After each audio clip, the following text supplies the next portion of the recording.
और लड़की हुई तो रोशनी। अभी हुआ नहीं बच्चा, पहले ही 52 अक्षर आ गए। शुक्र मनाओ आदि मानवों का, 52 अक्षर दे दिए उन्होंने। भारत के आदि मानवों ने कितने अक्षर दिए? 52। और अंग्रेजों के आदि मानवों ने कितने दिए? 26। हमसे आधे।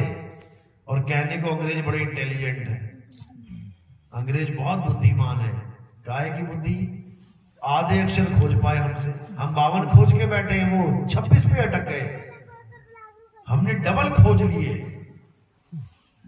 तो हम इसीलिए विश्व गुरु कहलाए, क्योंकि इतना ज्ञान भारत ने दिया जितना पूरे विश्व में किसी और देश ने नहीं दिया।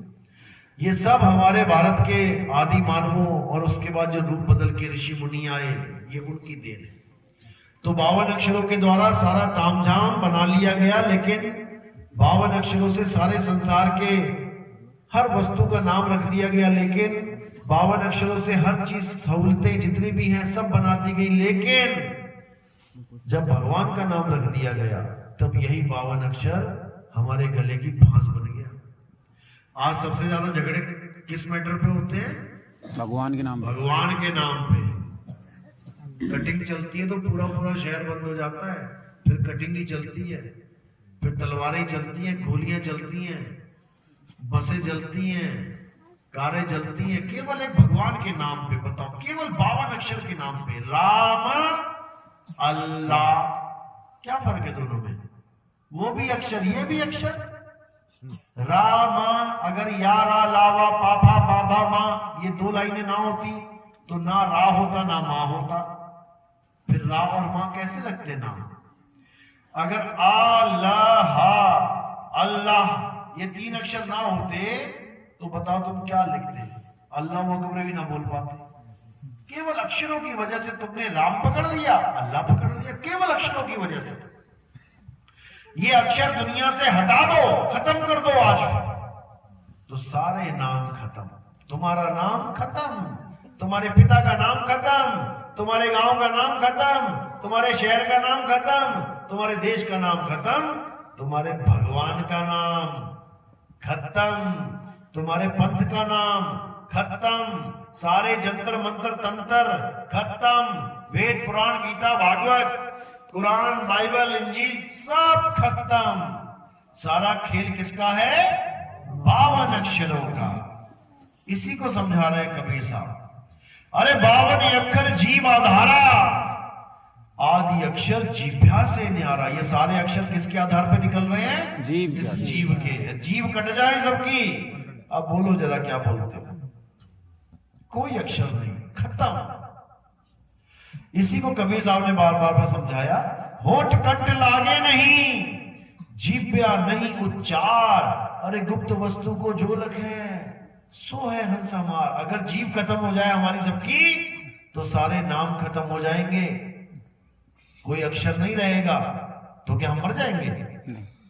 गाय बैल कुत्ता हाथी घोड़ा बिल्ली, ये बिना अक्षरों के, बिना ये जाने कि पानी का नाम क्या है, सारी उम्र पानी पीते हैं और पानी पीते हैं और मजे से जीते हैं। कभी लड़ते देखे? कभी गाय दूसरी गाय से कह रही है मैं हिंदू गाय हूं, तो मुस्लिम गाय है, मेरा राम बड़ा है, तेरा अल्लाह छोटा है? कभी नहीं। अगर जानवरों में झगड़ा है तो केवल अस्तित्व का। कुत्ता कुत्ते का बैरी है, ओए मेरी गली में कहां से आ गया तुम? अब काट के ही भगाएगा दूसरे। एक शेर दूसरे के एरिया में आ जाए तो मार के ही भगाएगा। अस्तित्व का झगड़ा है, खाने पीने का झगड़ा है। बंदर को केला दिया, 10 बंदर है, एक केला फेंका, अब देखो हाल उनका, मैं लूंगा मैं लूंगा मैं लूंगा। कभी धर्म के नाम पे कोई झगड़ा नहीं है, जात पात के नाम पे कोई झगड़ा नहीं है। कोई कुत्ता नहीं कह रहा ओए मैं ब्राह्मण कुत्ता हूं, मैं ऊपर बैठूंगा तू नीचे बैठ, तू शुद्ध कुत्ता है, कोई नहीं बोलेगा। क्योंकि 52 अक्षर का खेल ही नहीं है। 52 अक्षर का खेल कहां पे आया? आदमी इंसान में। इसीलिए इसका सबसे ज्यादा सत्यानाश हुआ पड़ा है। जो अपने आप को इंटेलिजेंट कहता है ना, हम बहुत महान हैं, सबसे बेड़ा करे किसी का हुआ पड़ा है ज्यादा। इतना परेशान और कोई नहीं है जितना इंसान है। कभी किसी गाय को आत्महत्या करते देखा हो? किसी बैल को, किसी कुत्ते को? कोई नहीं करता। इसको देखो, कहीं लटक रहा है, कहीं फटक रहा है, कहीं झटक रहा है। कहीं नदी में छलांग मार रहा है, कहीं कुछ कर रहा है। सबसे ज्यादा परेशानी यही है, क्योंकि इसकी परेशानी की जड़ इसने खुद ही लगा दी है और उसके बाद पेड़ बन जाता है। तो 52 अक्षरों में सबसे ज्यादा उलझा हुआ ये इंसान ही है।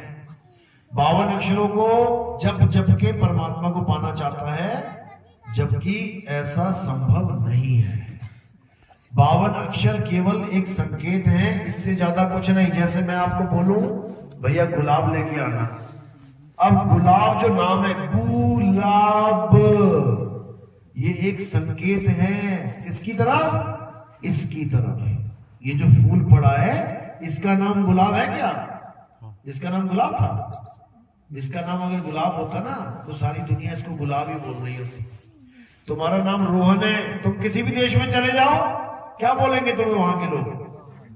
रोहन। रोहन, क्योंकि तुम्हारा नाम रोहन है। इसका नाम गुलाब होता तो सारी दुनिया इसे गुलाब बोल रही होती, लेकिन कहीं पे इसको रोज बोला जाता है। तो नाम कैसे बदल गया? क्योंकि इसका कोई नाम है ही नहीं। ये तो हमने रख दिया, हिंदुस्तान में रख दिया गुलाब, अंग्रेजों ने रख दिया रोज। इसी प्रकार पानी हमने रख दिया उसका नाम पानी। अब जैसे मेरे मुंह से आवाज निकलेगी पानी, तुम्हारा एकदम दिमाग चलने लग जाएगा। क्या मंगाया इन्होंने? पानी। पानी क्या होता है? जल। जल। भागे जाओगे। पानी जल नहीं होता है, जल और पानी दोनों नाम होते हैं। पानी तत्व होता है, पानी तत्व है, 5 तत्व है ना, उसमें से एक तत्व पानी है। पानी तत्व है, उसके नाम रख दिए, उस तत्व का नाम रख दिया जल, वाटर, नीर, तोय, पानी। अब इन्हीं नामों के द्वारा उस एक तत्व को सांकेतिक रूप से पहचाना जा रहा है। बच्चे की पहचान करवाते हैं स्कूल में, बच्चों ये क्या है? A for Apple. सेब देखते ही मुंह से एप्पल निकल गया। बेटा ये क्या है? का से कबूतर। अगर कौवा होता तो कबूतर बोलता कोई उसे? क्योंकि पहचान लिया उसको कि ये कबूतर ही है, कौवा नहीं है। यानी तत्व को पहचान लिया और उसके नाम से उसको बोल दिया। इसी प्रकार जो परमात्मा नाम रखा गया, अल्लाह वाहिगुरु गॉड नाम रखा गया, ये तत्व का नाम रखा गया। एक ही तत्व का नाम है अल्लाह वाहिगुरु गॉड, भगवान, एक ही तत्व का। लेकिन उस तत्व का ज्ञान ना होने के कारण सब नामों में उलझ गए और झगड़ा कर रहे हैं। एक कह रहा है गला केवल पानी गीला कर सकता है, जल से कुछ होने वाला नहीं है। दूसरा कह रहा है अरे तुम्हारा पानी और जल गया तेल लेने, केवल वाटर ही गला गीला कर सकता है, केवल वाटर। अच्छा, वाटर में कुछ नहीं कर सकता, केवल और केवल नीर, उससे गला गीला होगा। अब सारे झगड़ रहे हैं आपस में, लठ मारी होगी, गोलियां चल गई, मारो मारी हो गई। इतने में एक ज्ञानी पुरुष आया, भैया लड़ क्यों रहे हो? अरे ये कह रहा है जल छोटा है, पानी बड़ा है, पानी बड़ा है, नीर छोटा है, नीर छोटा है, वाटर बड़ा है, झगड़ा कर रहे हैं। अरे भैया झगड़ो मत, अपना अपना ले आओ, तुम पानी ले आओ, तुम अपना नीर ले आओ, तुम वाटर ले आओ, तुम वो ले आओ। अब जब लेके आए मेज पे रखा, तब क्या समझ में आया? अरे भाई तू इसको वाटर कह रहा था क्या? यही तो पानी है। अच्छा तू इसे जल कह रहा था? भाई यही तो नीर है। वहां पर तत्व बीच में रखते ही झगड़ा शांत हो गया। झगड़ा किसका था? केवल नाम का। ये मंत्र जपोगे तो मुक्ति नहीं होगी, ये वाला जप लो मुक्ति हो जाएगी। अच्छा, ये वाला कहां से? आसमान से टपका गया? सारे कहां से आए? 52 अक्षरों से। तो कबीर साहब यही समझा रहे हैं, 52 अक्षर जोड़े आन और सकियन अक्षर एक पहचान। उस एक अक्षर को नहीं पहचान पाया जो सारे 52 को पैदा कर रहा है, उसको जान ले। वही एक अक्षर है जो आ से लेके ज्ञा तक उसी की वजह से मुंह से निकल रहे हैं। देखो आ आ ई उ का खा गा कैसे निकल रहे हैं? किसके कारण? आत्मा के कारण। अभी आत्मा आत्म अक्षर अलग हो जाए, सारे अक्षर खत्म हो जाएंगे। अब सारे नाम, सारे मंत्र, सारी जात पात, सारे धर्म, ये सब अक्षरों का ही खेल है और इन अक्षरों को त्याग देना है। दुनियावी अक्षरों को नहीं त्यागना। पता लगा मौनी बाबा बन गए तो मैं तो बोलूंगा ही कुछ नहीं, फिर तुम्हारा जीवन मुश्किल हो जाएगा। अक्षर बने हैं केवल जीवन को आसान करने के लिए। छोटी सी सुई चाहिए हो, एक बार बोल दिया सुई लिया भाई, देखो अपने आप आ गई।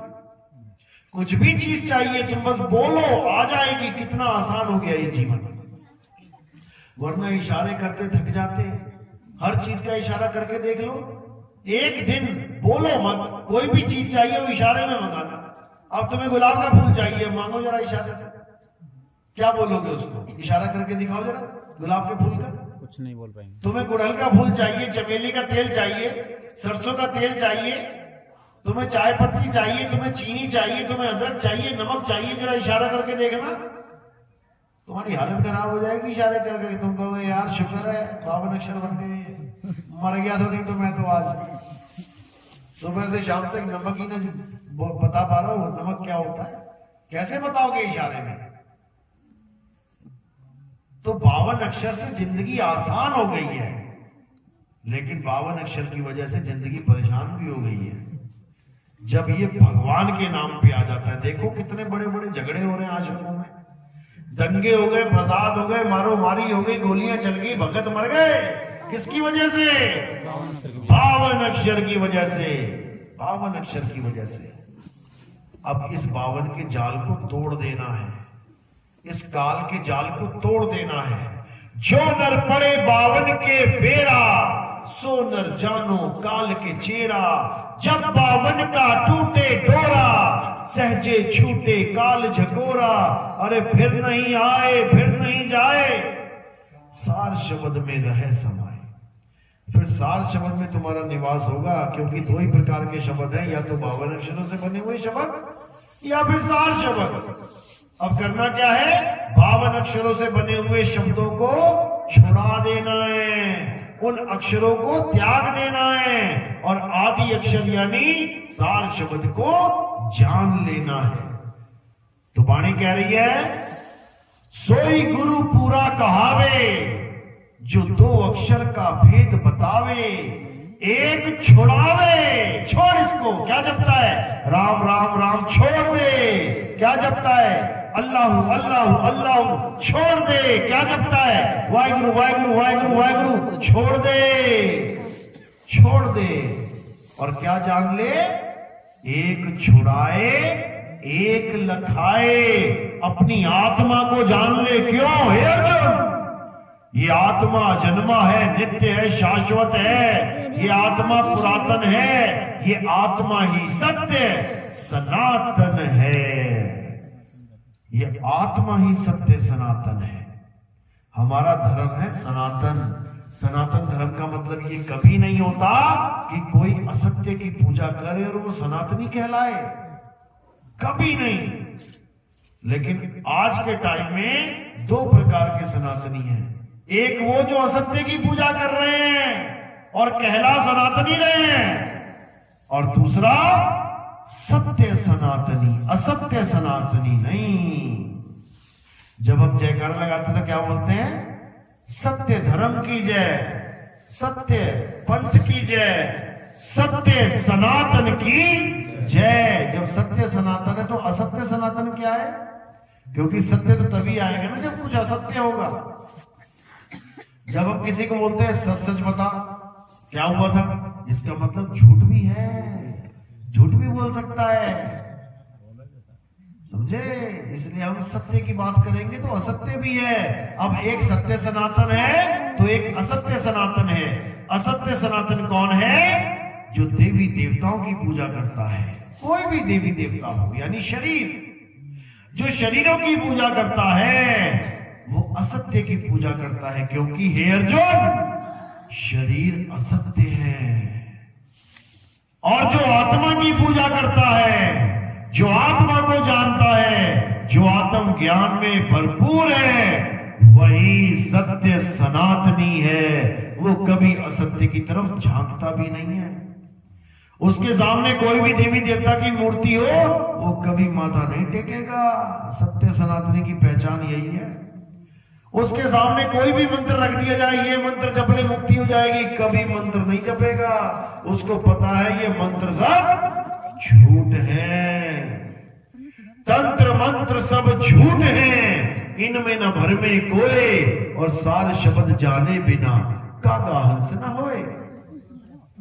ये जितने भी जंत्र मंत्र तंत्र हैं, ये सब 52 अक्षरों का खेल है।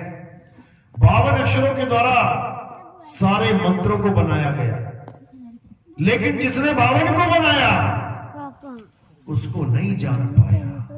दिया किसी ने जलाया, दिया सबने देखा, सबने दिए को माथा टेका, अरे जिसने दिया जलाया उसे कोई जान नहीं पाया। किसने दिया जलाया? आत्मा ने। बिना आत्मा के दिया जला के दिखाए कोई? मंदिर में पूजा कर रहे हो, पूजा कौन करवा रहा है? आत्मदेव। किसकी वजह से पूजा कर रहे हो? आत्मा की वजह से। सामने भगवान की मूर्ति है, पूजा करते करते, आरती गाते गाते, चालीसा गाते गाते बीच में अटैक हो गया, चालीसा भी पूरी न कर पाए। किसकी वजह से पूरी होती? आत्मा की वजह से। भगवान तो सामने है, वही पूरी करवा के दिखा दे। भगवान पूरी नहीं करवा पाया, आत्मा पूरी करवा देती। नमाज पढ़ने गए, नमाज पढ़ते पढ़ते अटैक हो गया, गिर गए। अल्लाह नमाज पूरी नहीं करवा पाया, आत्मा पूरी करवा देती। तो जो सारे काम करवा रही है उसको जानता नहीं है, और जो खुद का भगवान बना के बैठाया है उसकी पूजा कर रहा है। जिस भगवान को आत्मा ने बनाया उसकी पूजा कर रहा है, और जो आत्मा जिसको कभी अस्त्र शस्त्र कोई काट ही नहीं सकता उसको जानता नहीं है। जिस राम भगवान ने जल में समाधि लेके शरीर का नाश करवा लिया, जिस कृष्ण जी के पैर में तीर लगा और शरीर का नाश हो गया, उसकी पूजा कर रहा है। और जिस आत्मा के कोई तीर लगे ही नहीं सकता, अग्नि जला नहीं सकती, वायु सुखा नहीं सकती, जल भिगो नहीं सकता, उसको तू जानता नहीं है।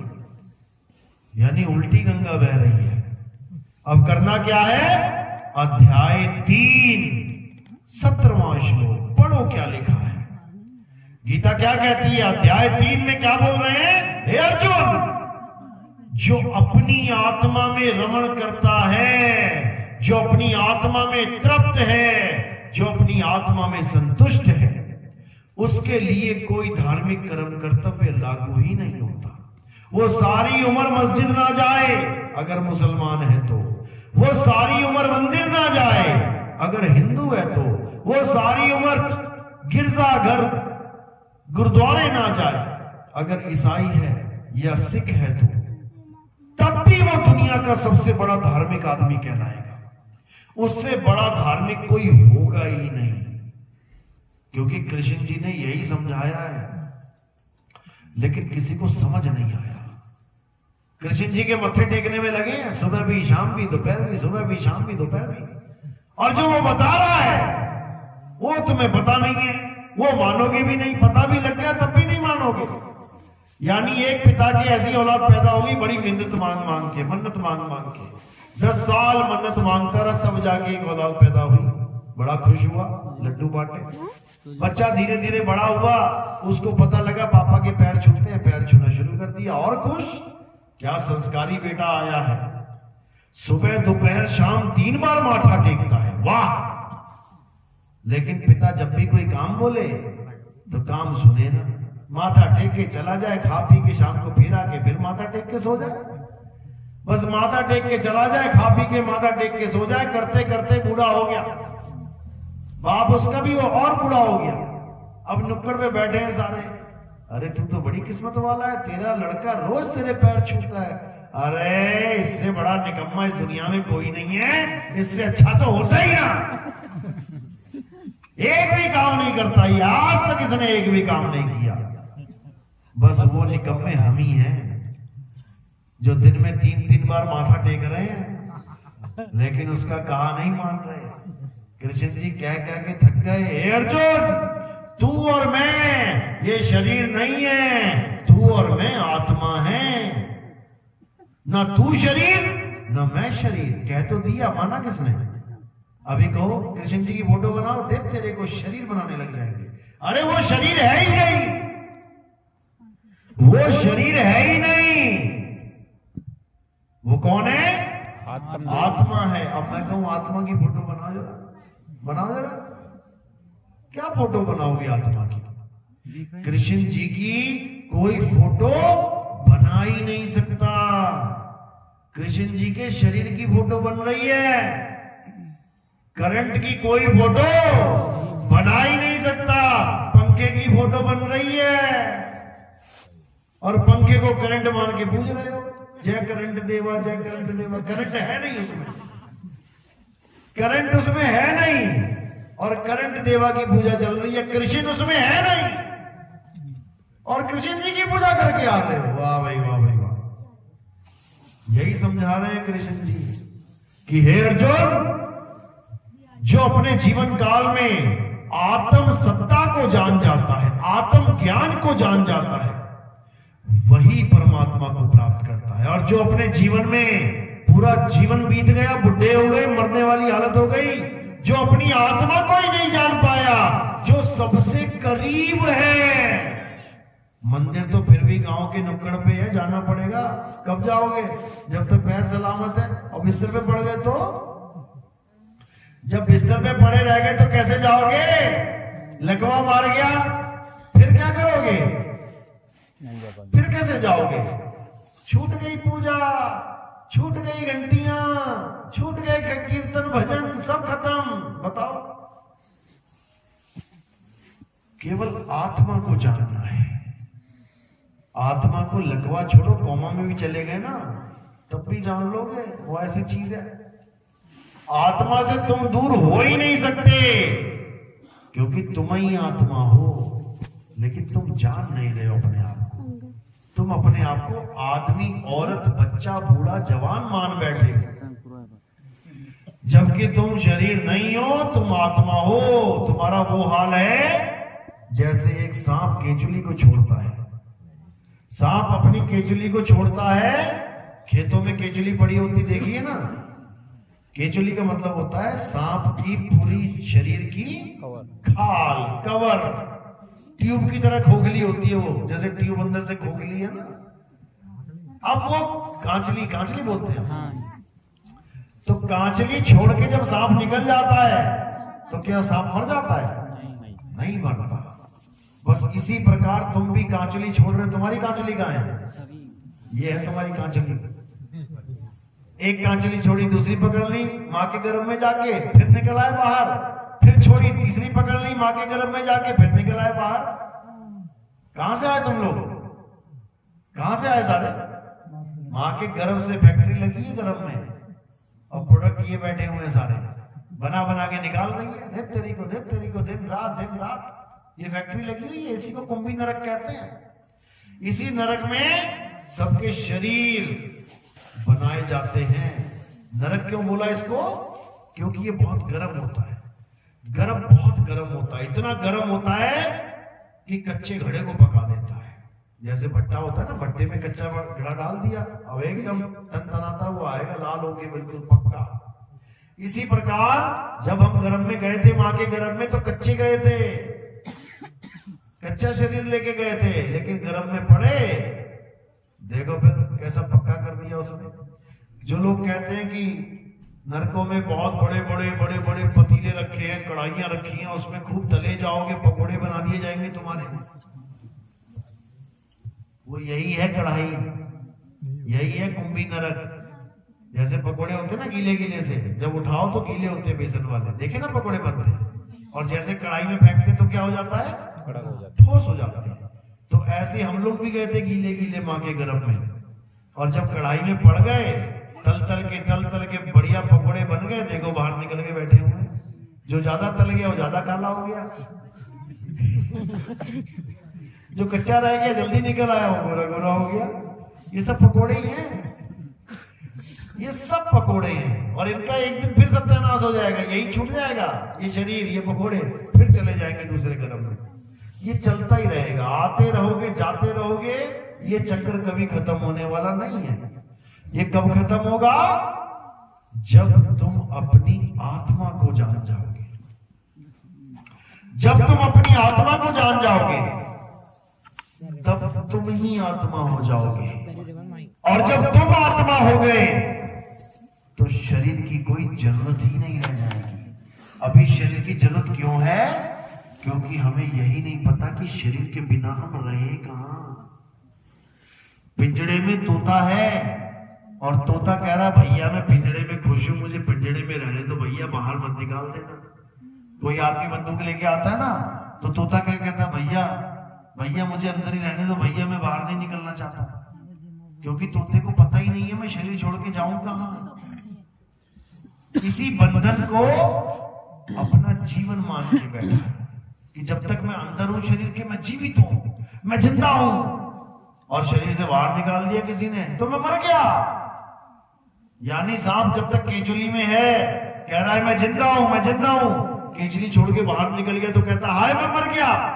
मर जाएगा क्या?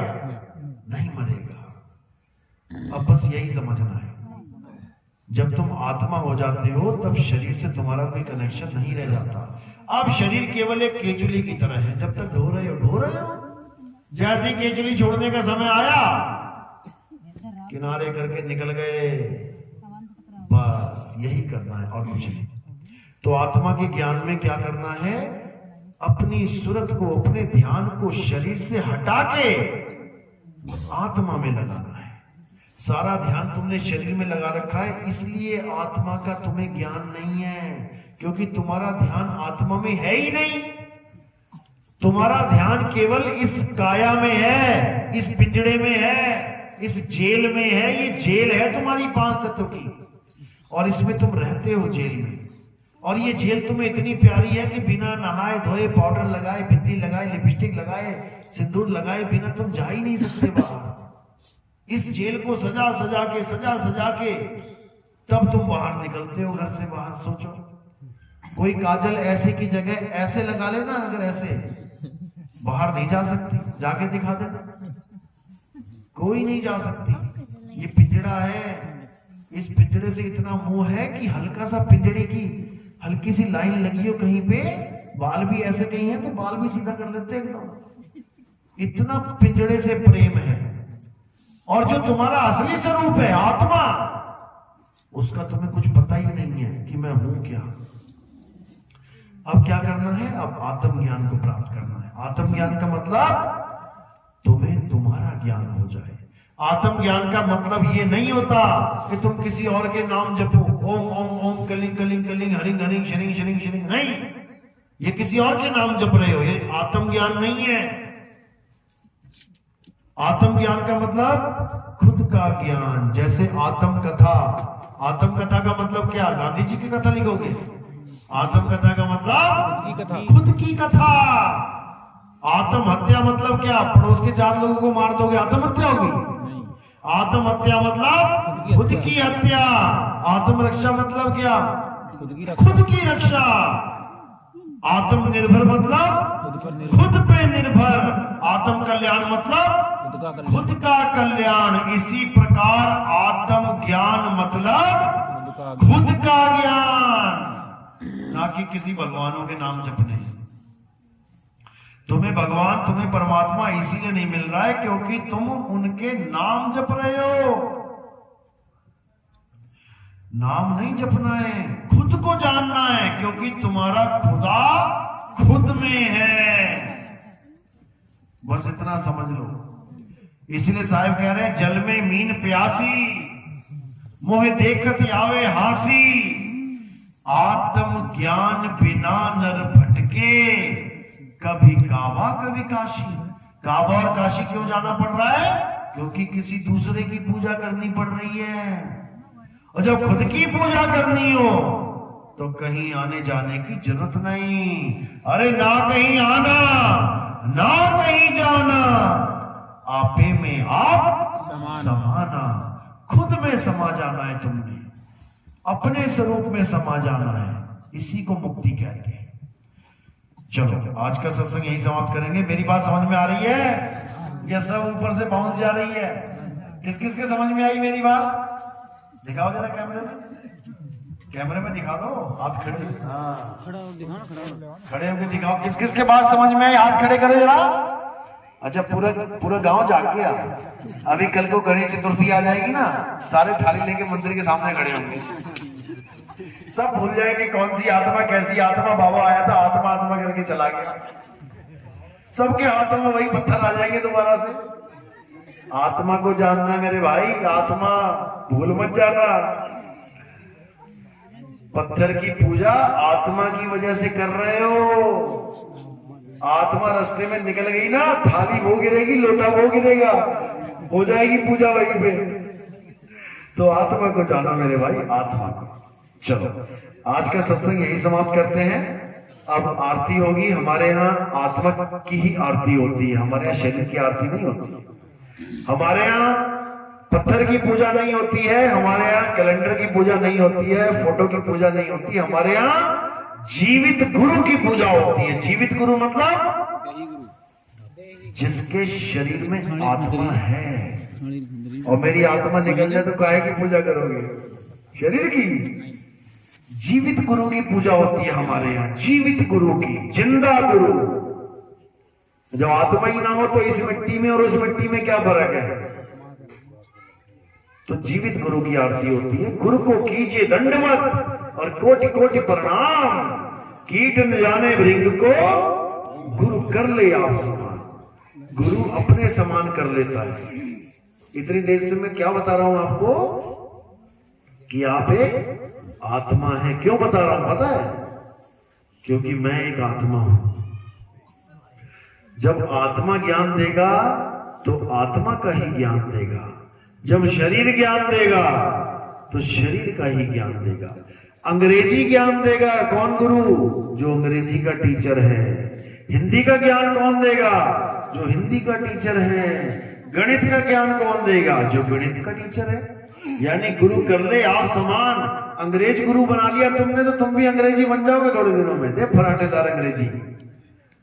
और कोई हिंदी का टीचर बना लिया संस्कृत का, तो संस्कृत वाला भाषा आ जाएगी तुम्हें। गुरु अपने समान कर लेगा। तो ठीक है, धीरे धीरे करके एक एक करके दो दो करके आना है। हमारे आरती कैसे होती है? ये थोड़े से फूल होंगे, एक दो पत्ती आपने सिर के ऊपर रख देनी है। मेरे जैसे आएंगे सिर के ऊपर पत्ती रखनी है। थाली तैयार है ना? हाँ, थाली ले आओ। पहले थाली में एक दिया लगा लेना।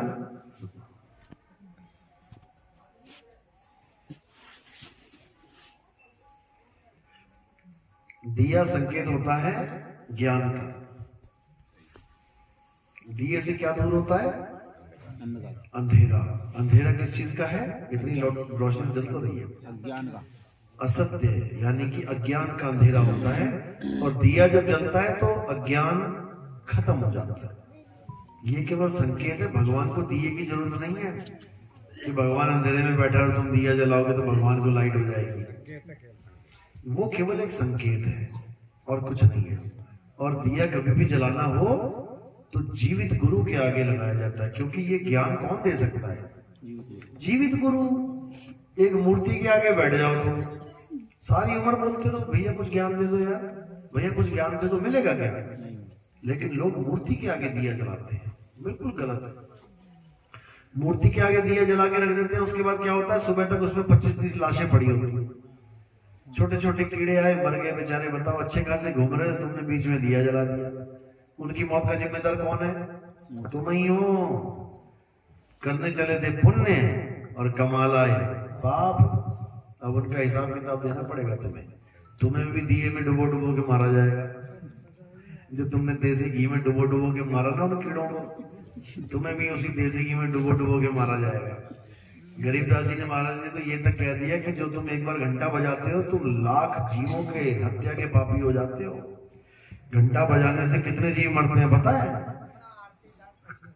बहुत जीव मर जाते हैं, क्योंकि घंटे पे चिपके होते हैं लोहे पे छोटे छोटे छोटे जीव। जब आपस में टन होती है तो इतनी ज्यादा गूंज निकलती है कि उससे पूरे वातावरण के सारे जीवाणु विषाणु सब धरे के धरे मर जाते हैं उसी से। ये सब पाप में ही आता है। हिसाब किताब लगाओगे तो ये पाप है। वैसे बना दिया कि हाँ घंटा बजाओ। क्यों बजाओ? कोई सो रहा हो तो बजाऊं मैं। कुंभकर्ण को जगाने के लिए घंटे बजाए जाते थे, शहनाइयां बजाई जाती थी, नगाड़े बजाए जाते थे। भगवान कोई सो रहा है क्या अंदर? आंखें खुली तो है मूर्ति की, आंखें बंद हो तो समझ में आता है घंटा बजा दिया भगवान जागेगा। बजाते क्यों है ये भी नहीं पता लोगों को, क्यों बजाते हैं, कारण क्या है? नहीं पता। बस बजाना है। लटका हुआ है तो बजा देंगे, नहीं लटका हो तो कोई बात नहीं। भाई पता तो लगे बजाना क्यों है, ये रीति कहां से आई है। पाखंडी धर्मगुरु। बिल्कुल, लेकिन लोग नहीं समझ रहे हैं। लोगों को बस एक भेड़ चाल है कि बस चलते जाओ चलते जाओ, सवाल मत करना। जो सवाल करता है सारी भेड़ें मिलकर उसको मार देती हैं। सवाल नहीं करना, बस भेड़ चाल में चलते जाना, यही जीवन है। पर ये जीवन नहीं है। वो भेड़ें कुएं में गिर रही हैं और सारी भेड़ें एक दूसरे के पीछे कुएं में गिर रही हैं। अब जागना है, अब आत्म ज्ञान को जानना है। जड़ वस्तुओं का ज्ञान बहुत कर लिया, जन्मों जन्म बीत गए, सतयुग बीत गया, द्वापर बीत गया, त्रेता बीत गया, आज भी वही पकड़ के बैठे हुए हैं, तो कुछ होने वाला नहीं है। आ जाओ। बोलो सतगुरु नितिन साहेब जी की जय, नितिन साहेब जी की जय, सतगुरु नितिन साहेब जी की जय।